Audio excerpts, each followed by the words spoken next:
Ya, kita akan melakukan analisis taktik pertandingan Liga Champions Eropa. Barcelona 0, Benfica 0. Di atas kertas, Barcelona menggunakan pola 1-3-4-2-1. Sedangkan Benfica menggunakan pola 1-3-4-2-1 juga. Kita lihat grafis selanjutnya. Ketika Barcelona melakukan penguasaan bola, mereka merubah pola mereka menjadi 3-2-2-3. Formasi ini juga disebut sebagai formasi WM, merujuk pada huruf W yang membentuk posisi pemain di sektor belakang dan huruf M di sektor depan. Formasi 3-2-2-3 ini dipopulerkan oleh manajer Arsenal Herbert Chapman, teman-teman, pada tahun 1925 dan terakhir kali sering digunakan oleh FC Barcelona pada masa Pep Guardiola. Nah, di sini Ter Stegen yang menguasai bola akan mensirkulasikan bola, langsung memberikan deep pass ke sisi Depay dan berhasil diredam oleh Otamendi, teman-teman. Lalu apa sih keunggulan dari formasi ini? Ada beberapa hal. Di sini pemain Barcelona akan sering duel 1 lawan 1. Teman-teman saksikan aja dari grafis ini. Mulai dari sektor belakang,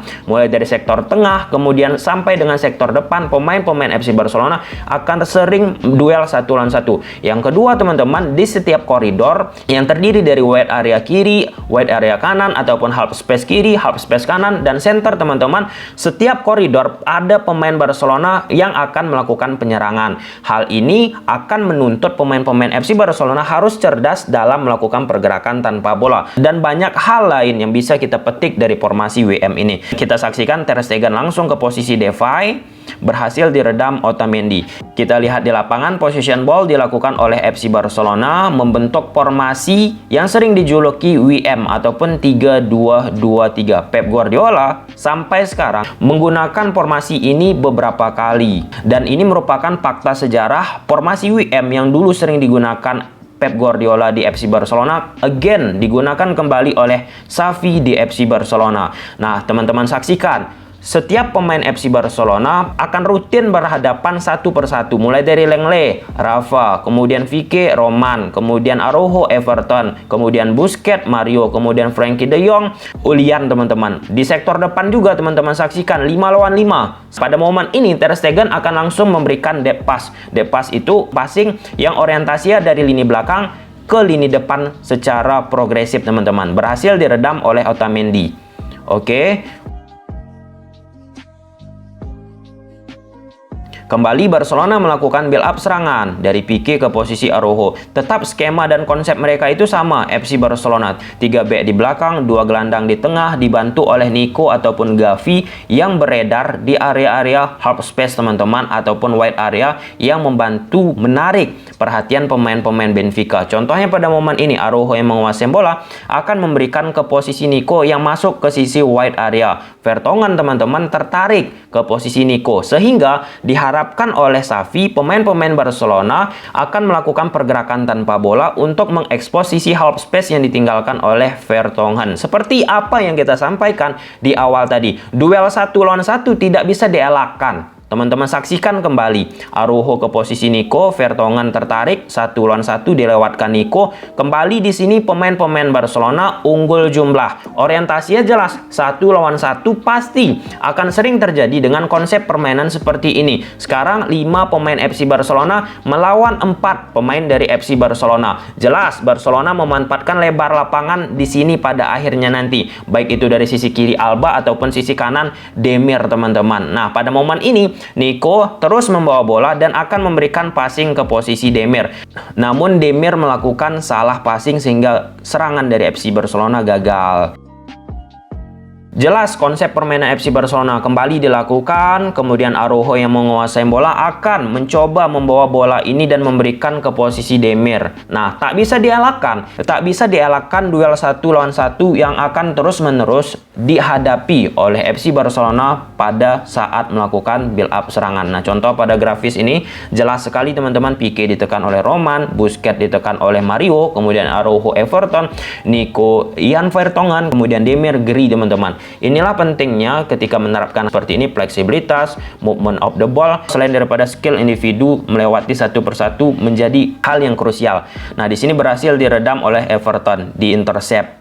Nah, tetap skemanya sama teman-teman. Build up yang dilakukan dari 3 back, kemudian diarahkan ke posisi Araujo. Araujo akan memberikan bola tersebut ke Demir. Situasinya di lini depan FC Barcelona, teman-teman saksikan 1 lawan 1 lagi. Barcelona memanfaatkan lebar lapangan. Di sini Araujo ditekan oleh Everton. Kita saksikan di sini diterapkan fleksibilitas movement of the ball oleh FC Barcelona. Nah, di sini Demir sudah menguasai bola, akan memberikan bola tersebut ke sisi Depay, teman-teman. Pergerakan Depay turun ke bawah, kemudian posisi Depay diisi oleh Nico. Fleksibilitas pergerakan tanpa bola akan membuat lawan sulit menghentikan WM. Kita saksikan Demir ke Depay, Depay ke Busquets, kemudian Busquets ke posisi Demir yang melakukan pergerakan tanpa bola. Penting sekali, krusial dan berbuah peluang. Lagi Barcelona di babak kedua dengan cara yang sama 3-2-5. Pique menguasai bola, akan memberikan bola tersebut ke sisi sektor Lenglet, teman-teman. Satu persatu kembali Barcelona akan menghadapi pemain lawan. Kita saksikan Pique membawa bola, memberikan ke Lenglet dan diberikan langsung ke depan melalui pergerakan tanpa bola. Dan ini merupakan salah satu peluang yang dimiliki oleh FC Barcelona. Berawal dari Jordi Alba yang menguasai bola, akan melakukan crossing ke sisi Araujo. Orientasinya jelas kembali untuk men-challenge satu persatu pemain-pemain dari Benfica. Kita saksikan Jordi Alba melakukan crossing dan ya, offside.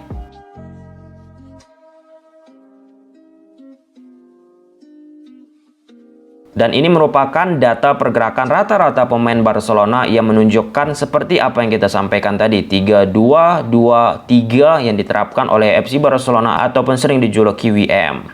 Kemudian ini merupakan daerah serangan yang sering digencar oleh FC Barcelona. Tidak dominan selalu dari sisi kiri, sekarang sisi kanan juga sering diekspos oleh Demir ataupun Dembele yang sangat luar biasa permainannya.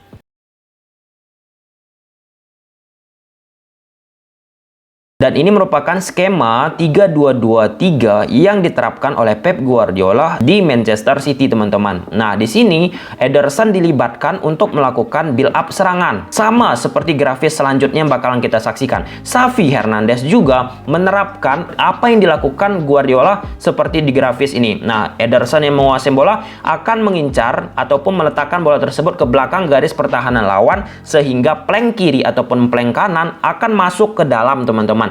Inilah pentingnya bagi Xavi Hernandez di Barcelona untuk memiliki sayap-sayap yang cepat. Kita saksikan di grafis selanjutnya. Nah, ini build up yang dilakukan FC Barcelona. Teman-teman saksikan Ter Stegen yang menguasai bola akan langsung memberikan bola tersebut ke garis belakang pertahanan lawan. Ketika defense, Benfica menggunakan pola 5-2-3, teman-teman. Kemudian pemain yang berada di wide area akan masuk ke tengah seperti grafis yang diterapkan oleh Pep di Man City. Kita saksikan di sini Demir yang melakukan movement of the ball, pergerakan tanpa bola untuk mengejar bola tersebut, tapi berhasil diredam. Tapi konsep Xavi sama Pep beberapa taktikal yang dia gunakan pertandingan ini sangat mirip. Dan ini merupakan salah satu hal yang merujuk kembali bahwa taktikal yang diinginkan oleh Xavi di Barcelona harus memiliki pemain yang sangat kuat di sisi sayap kiri ataupun sayap kanan yang mampu duel 1 lawan 1. Terasa sekali perbedaan ketika Dembele masuk. Nah, di sini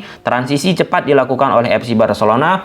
Dari posisi Nico yang menguasai bola akan memberikan bola tersebut ke sisi wide area yang akan diisi oleh Alba di sisi kiri ataupun Demir di sisi kanan. Kita saksikan Nico bawa bola, kemudian dia beri ke sisi kiri dan terciptalah peluang.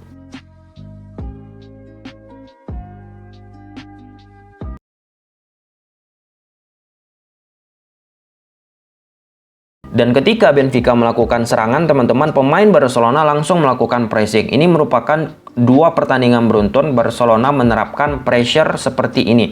Nah, di sini Jan Vertonghen yang menguasai bola sudah ditekan oleh Nico. Di samping itu Mario, Julian ataupun Grill, pemain dari Benfica, sudah siap ditekan oleh pemain-pemain Benfica. Oleh karena itu Benfica pada akhirnya sering melakukan bola-bola direct ke depan dan bola tersebut berhasil dengan mudah diputuskan oleh FC Barcelona. Good point. Kembali build up yang dilakukan oleh Benfica ditekan oleh pemain-pemain dari Barcelona under pressure. Kiper dari Benfica, Odi, teman-teman, tidak memiliki banyak opsi dan langsung melakukan direct dan bola tersebut putus. good point lagi. 2 pertandingan secara beruntun melakukan pressure. Kemudian lagi teman-teman, ketika Benfica melakukan build up serangan dari bawah, Andre ditekan oleh Gavi teman-teman. Andre juga tidak bisa memberikan bola tersebut ke Julian walaupun mendapatkan space. Karena Pablo Gavi sebagai cover shadow. Di lini tengah teman-teman saksikan Alba, Frenkie de Jong, Busquets sudah siap mengeliminasi pergerakan daripada Benfica. Apa yang diambil oleh Benfica lagi? Long ball. Hasil long ballnya apa? Berhasil diredam oleh FC Barcelona. Kita saksikan, ya, dapat kembali bola tersebut.